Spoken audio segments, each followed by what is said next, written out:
জলবায়ু পরিবর্তনের ফলাফলস্বরূপ বৈশ্বিক আবহাওয়ার অস্বাভাবিক আচরণ দেখছে বিশ্ব। বিশেষ করে তীব্র দাবদাহে পড়ছে মানুষ। সময়টা দুপুর 12টা, কড়া রোদ। লবণ মাঠে কাজ করছেন চাষিরা। মাটির আল ধরে চলছে তার কর্মযজ্ঞ। গুগলের ওয়েদার চার্ট অনুযায়ী এখনকার তাপমাত্রা 39 ডিগ্রি সেলসিয়াস। এই তীব্র তাপের মধ্যে কৃষকরা যখন মাঠে কাজ করতেছেন, আমরা তাদের কাজে একটু শান্তি দিতে, তাদের মনে প্রশান্তি যোগাতে সংযোগ ফাউন্ডেশনের উদ্যোগে তাদেরকে স্যালাইন, বিশুদ্ধ খাবার পানি এবং ক্যাপ আমব্রেলা বিতরণ করতেছি।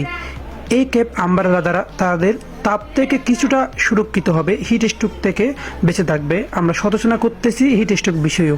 সংযোগ থেকে আমরা কক্সবাজারের লবণ চাষিদের মধ্যে ছোট এই উদ্যোগ নিয়েছি যেন তারা তীব্র দাবদাহের মধ্যে নিজেকে একটু সুরক্ষা করতে পারে।